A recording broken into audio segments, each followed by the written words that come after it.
მოგესალმებით ძვირფასო YouTube სპერლებო და მაყურებლებო, დაგეგმეთ ახალი ვიდეოთი. დღევანდელ ეპიზოდში ვაპირებ ვისაუბრო თანამედროვე ამერიკელი მწერლის ნიკოლას სპარკსის რომანზე სახელწოდებით უსაფრთხო თავშესაფარი. სპარკსი დაიბადა 1966 წელს, იგი 59 წლის გახლავთ ამჟამად. აქვს დაწერილი 17 წიგნი, აქედან 8 რომანი არის ქართულ ენაზე დათარგმნილი, რამოდენიმე მათგანი წავიკითხებაც და ერთ-ერთზე ვაპირებ დღეს ვისაუბრო. მის რომანებს ვავიღებ, სათაურებს გარეკნებს, ადვილად მიხვდებით, რომ ეს არის რომანტიკულ ჟანრში დაწერილი ნაწარმოებები, რაც რა თქმა უნდა ასეც არის, თუმცა ამ რომანტიკას ყოველთვის ახლავს სირთულეები და სიძნელეები. წიგნში მოქმედება მიმდინარეობს პატარა ზღვისპირა ქალაქში, სადაც საცხოვრებლად გადმოვა ახალგაზრდა 27 წლის გოგონა სახელად ქეთი, იგი ტყეში იქირავებს კოტეჯს და მუშაობას დაიწყებს ერთ-ერთ რესტორანში მიმტანად. იგი ახლო კონტაქტში არავისთან არ შედის, არავის უმეგობრდება, არავის უშლის გულს, იგი გამოექცა თავის წარსულს. და ვის გამოექცა, რას გამოექცა, ჩვენ არ ვიცით კითხველმა და დიდხანი ვერ გებულობთ ამ ყველაფერს. წიგნს ყავს აგრეთვე მეორე მთავარი პერსონაჟი, ადგილობრივი მამაკაცი, ალექსი, რომელიც თავიდან მსახურობდა ჯარში, გერმანიაში და საქართველოში. საქართველოს ხილვა ყოველთვის სიამოვნებს უცხოურ ლიტერატურაში და შემდგომ დაბრუნდა ამერიკაში და იქ გახდა გამომძიებელი და ისეთ საქმეებს იღებდა, როგორც არის ოჯახური ძალადობა, როდესაც ქვები ცოლებს ძალადობენ და ასეთი დაჩაგრული ქალების იმდენი დაჩაგრული ქალი ნახა თავისი კარიერის განმავლობაში, რომ ქუჩაში უკვე თავისუფლად ცნობდა გავსტირის ქალბატონებს. მას 2 წლის წინათ გარდაეცვალა საყვარელი მეუღლე და დარჩა 2 მცირეწლოვანი შვილი, 6 წლის ბიჭუნა და 5 წლის გოგონა. და იგი ადგილობრივი მაღაზიის მფლობელი და კონსულტანტი მოლარე გახლავთ. ეს არის მისი საქმე, ბიზნესში შემოსავალი და ასე შემდეგ. და რა თქმა უნდა, ქეთიც კვირაში ერთხელ მინიმუმ მაინც დაიარება მის მაღაზიაში პროდუქტების საყიდლად და ალექსი მას თვალს დაადგავს, ვიხვდება რომ რაღაც სხვა ხალებს არ გავს ეს ჩვენი ქეთი და მოკლედ რამოდენიმეჯერ გამოელაპარაკებიან ერთმანეთს და ბოლოს აუახლოვდებიან, რაღაც ტრაგედიის მაგვარიც მოხდება ამ რომანში და ეს მათ კავშირს უფრო განამტკიცებს, მის შვილებსაც ძალიან მოეწონებათ ქეთი და ბოლოს საერთოდ პიკნიკზე წავლენ ზღვაზე. როგორც წეგანა ვახსენე, ალექსი იყო გამომძიებელი, ოჯახურ ძალადობას იძიებდა და მალევე დაასკვნის და მიხვდება, რომ ქეთიც ამ ყოველივე სვერბლი არის და ერთადერთად იგი მას სახში ეწვევა კოტეჯში და პირდაპირ მიახლის, რომ ვიცი, რომ ქმარს გამოეკეციო და ეს მართლაც ასე არის. იგი მოძალადე ქმარს გამოექცა, რომელთან ერთად ცხოვრობდა 4 წელიწადი, 4 წელიწადი ითმენდა მისგან ცემას, ლანძღვას და აცინვას, თმას და ასე შემდეგ. და ჩუმჩუმად პარადოხალმე ცოტა ფულს ეს ფული შეაგროვა და გამოიქცა. რამოდენიმე ქალაქი გამოიცვალა და ბოლოს აი პატარა ქალაქში ჩამოვიდა იგი და ალექსთან ვერ ამყარებს თან მჭიდრო კონტაქტს, იმიტომ რომ ეშინია კიდევ არ მოუწია სამ ქალაქიდან გაქცევა და ალექსი და მისი შვილები არ დატოვოს გულნატკინი. და რა თქმა უნდა ალექსი მას სპირდება, რომ დაიცავს და იმის შინო ექნება, რომ ქმარი მიაგნოს, მაგრამ ქეთის ეშინა, იმიტომ რომ მისი ქმარი არის პოლიციელი.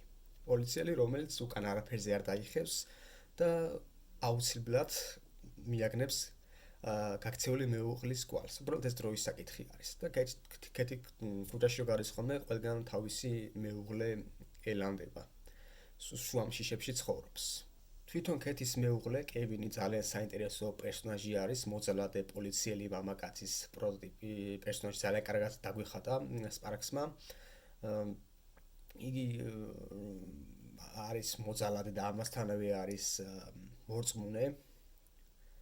ხშირად ხდება ასეთიელემენტები ჩვენს გარშემოც და მას მიაჩნია, რომ ქეთი რო გაიქცა სახლიდან, ეს იყო დიდი უმადურობა, დიდი ცოდვა და რატომღაც წმინდა წიგნებში, სადაც წერია, რომ სიტყვაზე ცხოველზე და საყვარელ ადამიანზე ძალადობა არ შეიძლება, მეტყობა ეგვერდები ამოხეულიყო კევინის წიგნში, არ ვიცი.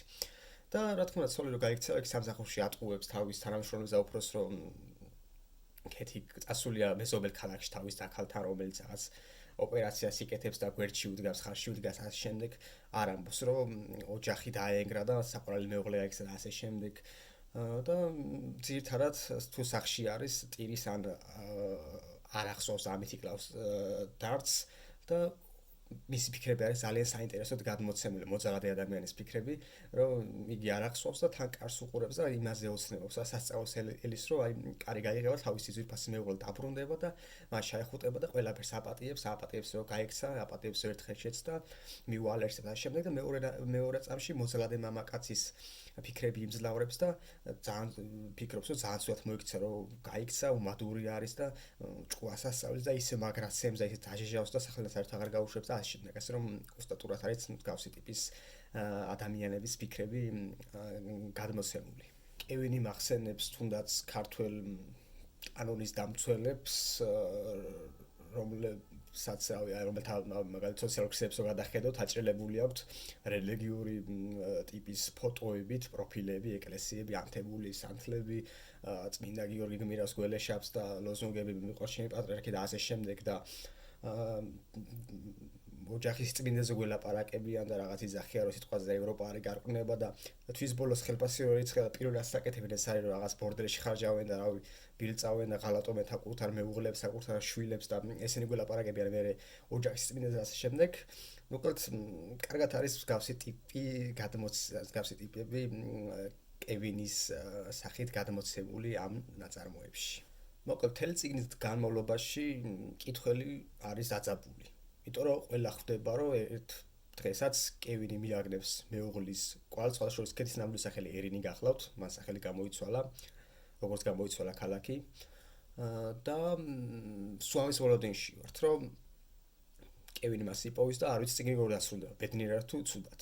ასე რომ ეს წიგნი არ არის მარტო რომანტიკა, აქ ბევრი ძალადობაში იცავს ეს წიგნი, არის ბევრი დაძაბული მომენტი და რავი თრილერივით იკითხება რა. აი, კარგად საკითხავი თრილერი არის ჩემი აზრით ეს ნაწარმოები. სპარკის სხვა წიგნებსაც შევეხოთ, იმიტომ რომ მოკლე ვიდეო გამოდის და შევეცდები ამით გავზარდო ვიდეოს მოცულობა. სპარკსი არის ჩემი აზრით სათაურების შერჩევაში საუკეთესო.